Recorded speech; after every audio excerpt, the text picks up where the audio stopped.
Bien. Inch'Allah, oui. Inch'Allah, oui. Pour le renouvellement, ils ne demandent rien du tout, juste l'ancien carte avec... Non, non, non, non, ils vont vous demander... En plus, la profession d'infirmière, c'est une profession sous tension. Il manque des infirmières en France. Donc on ne va je pas vois vous mal comment refuser. on peut vous le refuser. Oui, ils vont dégrader en espagnol. Là, c'est pas ça, c'est pas... C'est pas ça, c'est pas ce que je veux. Moi, je ne veux pas que parce que la nationalité, il examine le dossier point par point, point par point.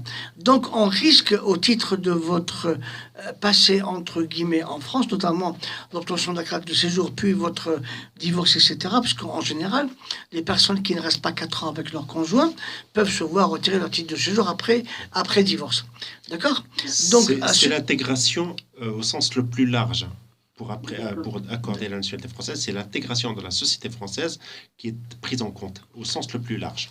Donc maintenant, Anna, je considère que en faisant la nouvelle démarche pour avoir la nouvelle carte, va permettre, même au préfet quand il examinera votre dossier de nationalité, de passer outre cette situation et de ne voir que votre intégration professionnelle et intégration familiale.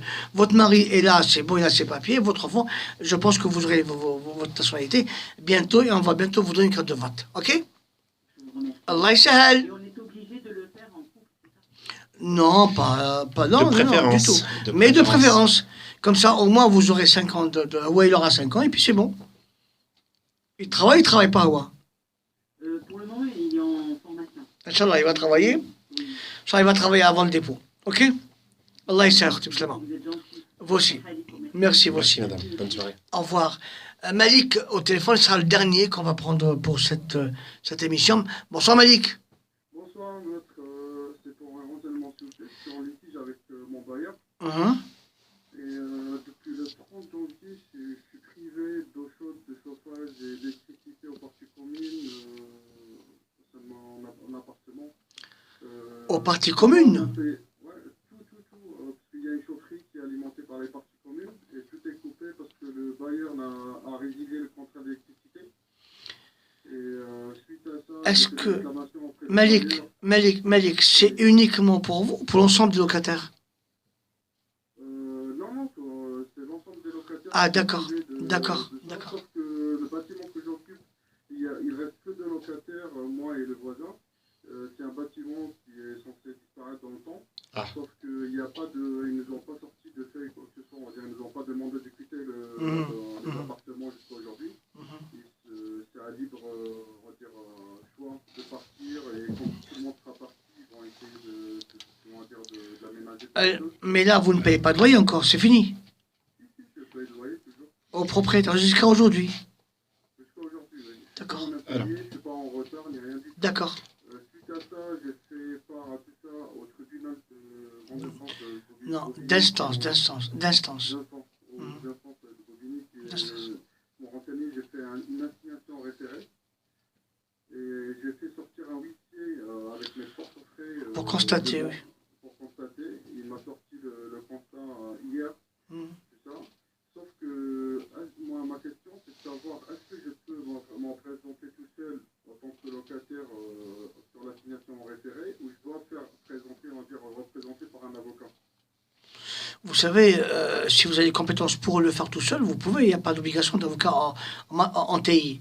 D'accord? Mais Anna, je pense que un avocat serait beaucoup plus intelligent, beaucoup plus compétent pour pouvoir, en cas d'objection ou de contradiction, trouver les arguments pour soit faire barrage aux éléments du bailleur, soit faire connaître des textes que peut-être vous ignorez.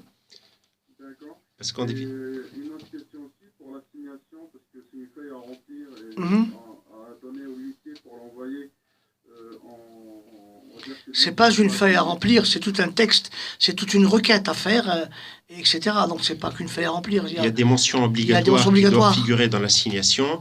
Si ces mentions ne sont pas précises ou ne sont exactes ou si elles n'y figurent pas, ben, votre assignation est nulle. Et donc le tribunal ne pourra pas connaître votre dossier. Ça reste quand même, je dirais, relativement technique, hein, même si c'est en apparence assez simple.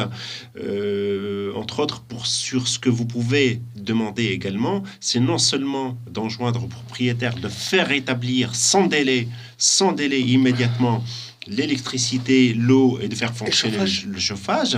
Surtout en hiver, c'est inacceptable. Je ne sais pas si vous avez peut-être des enfants en bas âge. Ah ben voilà.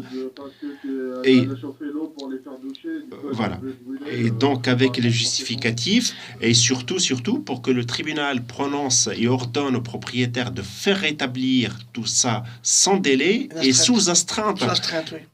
Voilà, avant de retourner devant le tribunal une fois ça aurait été fait, pour demander des dommages et intérêts, parce que le bailleur, il a pour obligation de vous fournir un logement décent. Nous sommes d'accord. Et donc, comment peut-on parler d'un logement décent en plein hiver quand il n'y a pas d'eau chaude et quand il n'y a pas le minimum de confort? Monsieur Malik, vous pouvez éventuellement après nous rappeler, parce que là l'émission se termine dans 2 ou 3 minutes à peine, donc on est obligé de vous laisser partir. Et puis, s'il y a besoin, vous nous appelez hors antenne pour qu'on vous donne plus d'explications. Cette émission est terminée. Et il y a le dédommagement au titre de l'article 1240 du Code civil. Dédommagement au titre de l'article 1240 du Code civil. Rappelez-vous ça pourra vous intéresser. Cette émission est terminée. Donc, pour nous rejoindre ou nous joindre au téléphone, vous pouvez composer le 06 52 54 34 30, 06 52 54 34 30. Vous pouvez également nous appeler au 01 43 71 44 22. 01 43 71 44